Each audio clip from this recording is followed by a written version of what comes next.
Something that we never done before. We brought our kids back early for break because of the change in schedule and the UW preview that's coming up.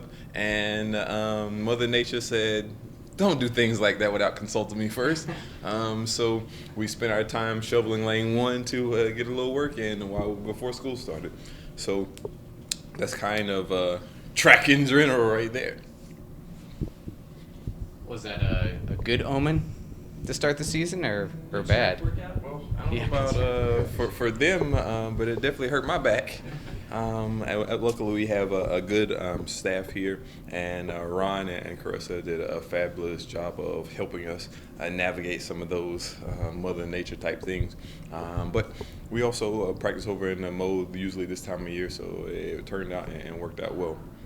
But enough about that. You guys don't care nothing about Mother Nature and that. But I did hear another tweet about Parker Stinson, one of our former greats, said, how many snows does it take before you to be tired and over it? 2. So I thought that was interesting, and glad that I don't live in Portland, who got 12 inches, which sucks. But the Oregon or UW Twilight or UW Invite, the meet that we're going to this weekend, kind of an opportunity for us to practice against somebody else, a rust buster type of meet. We always have these at the beginning of the year. Lots of teams going to be there. Lots of pros going to be there. Even from what I've seen on the heat sheets and entries, a little youngster who's going to be there, 8th, 9th grader, 7th grader, 6th grader, whatever whatever group she's in, which would be fantastic to get to watch her out there battling. So that's kind of what we're looking for. Some mixed bag of who we're taking there. I think you guys talked about to Hannah and a couple of the other Marcus, some of those Seattle natives up there earlier, and often and ready to get going.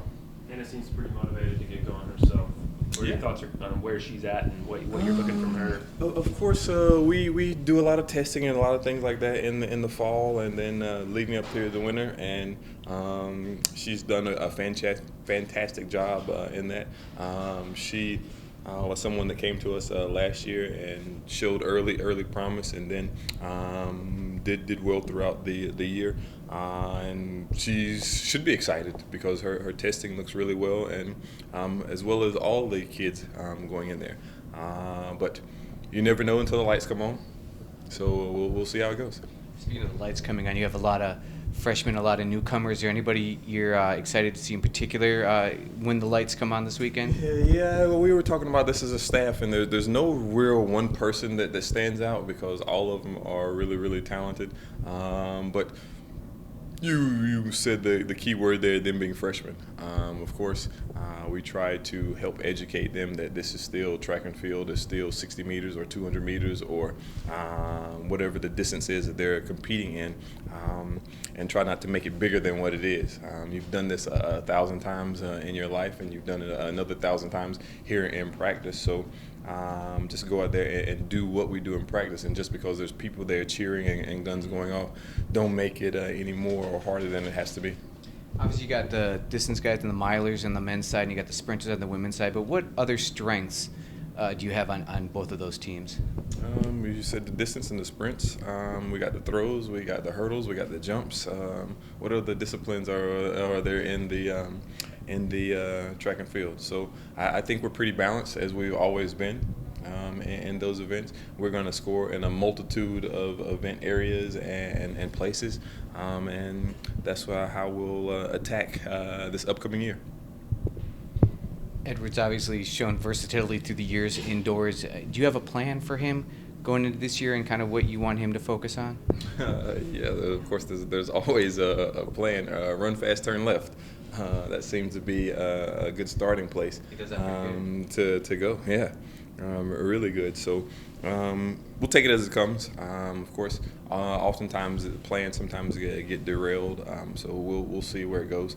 He'll open up when we go to New York in a couple of weeks. They'll still kind of building back up from the cross-country season, as you can notice in the entries that not many of our distance guys are going. So that's kind of the plan for this upcoming week.